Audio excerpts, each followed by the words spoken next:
1 second, covering 11 riders on the grid, with Sete Gibernau heading the grid ahead of his teammate Melandri and Rossi. Second row is Max Biaggi, Nicky Hayden, Loris Capirossi. We're on board with Melandri charging down to the first corner and already having passed a teammate, Sete Gibernau, down into the right-hander, hard on the brakes. Will everybody get through cleanly? And the movie stars have fought back with Gibernau, who hits the front. There goes Max Biaggi trying to have a look through, but he has to slot back in third. His teammate, it's 2x2 into the arc. Clever stuff from Gibernau. He was where he wanted to be in the left-hander, turn 2. He leads, Melandri pushes through. Rossi third, and then the Repsols side by side. Alex Barros chasing hard. He's always gone well here at Barcelona. He only lives down the road, but it's Sete Gibernau that leads. Second goes Rossi. Aggressive first lap from Rossi. Haven't seen that very often. You don't often see it, do you? Him pushing that hard. So Melandri leads from Gibernau, from Rossi, from Barros. They're that close. It's Slipstream City down the front straight.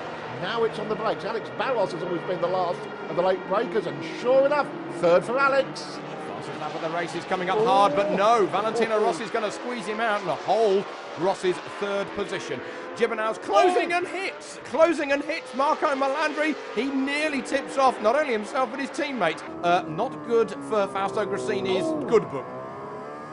Lucky to get away with that into turn 1 once more. Still the Honda leading, and Barros going wide and almost taking out the bike he rode last year, ridden by Max Biaggi. Gibernau, fastest lap of the Grand Prix so far. Valentino Rossi now sides to the front. Melandri, is he going to go? No, he holds on to second and holds up his teammate a bit in the chicane. That wonderful move by Gibernau. Slips through, beautiful opportunistic move. And Gibernau now closing up on Rossi as the fight for third place is getting brutal. Alex Barros beats up Melandri, Hayden, Tamada and Max Biaggi.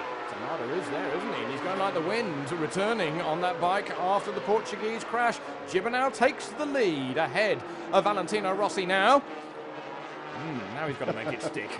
Just a bit in that fight for third place is still fantastic. Oh, that's Tamada. Tamada down again. I hope that wrist is okay. I really hope he hasn't re-injured that. Oh, no, the gravel throwing says he's okay. Yes, indeed. Gibernau leads this one, but Marco Melandri having trouble with Alex Barros. Those two must be holding each other up, chopping and changing, yellow and blue, blue and yellow, every other corner.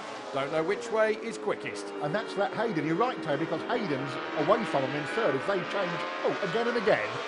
In early, out wide for Marco Melandri. We're on board with Valentino Rossi, a hole in the brake lever. They're thinking about the weight, aren't they? They're thinking about the weight, and Toby, wind pressure apparently, according to the data, has been applying the brake lever on the kilometre-long straight. So they drilled it. They think of everything. A brake lever just like a sieve. Now then, Sete Gibernau, having trouble when the thing's completely cranked over on the right-hand side. That's not a warning, that's a moment. 1, 2, go past the camera. 3 is Nicky Hayden with Melandri and Barros. Charging down to the final corner once more. Honda's battling out that third position. We're on board with Nicky Hayden, and it's going to be Melandri who... Oh, my goodness me. Nearly the nose chopped off Alex Barros' yellow Honda. Still, Gibernau leads from Rossi, first and second. The Italians stalking, and the crowd are unnaturally quiet, you know, Toby. When a Spaniard's leading here, it's normally bedlam. Well, it's a Catalan that's leading here, and it's the Barcelona boy who lives just down the road to Sete Gibernau, braking from 328. That's well over 200 miles an hour into turn 1. Still these trio battling. How's this going to work? You tell me, mate. Anything could happen here. All I know is the front two are escaping from them and nowhere near. Here we go. Rossi's still stalking. Is this the move? This looks like the manoeuvre. Hard on the brakes into turn 1 once more. He just looks a little bit more aggressive on the brakes, and he tucks back in, and Gibernau has no answer. Did Gibernau let him go? I wouldn't do that to Valentino Rossi. Let him go. Not with 3 laps to go, Toby. I can't believe it. Look at that. 3 laps to go. Fastest lap of the race to Valentino Rossi. How does he do it? 1.4 seconds quicker than last year's time in just 1 lap at this end of the race as well. My goodness me. Still this battle for third yet to be resolved. Any one of these 3 can be on the last step of the podium. Or, of course, none of them. Valentino Rossi is going to be on the podium. Will it be first or second? Well, Sete Gibernau, that's your answer. Here is third position, still battling. Melandri gets passed by Barros, but Barros goes wide. Not for the first time at that corner.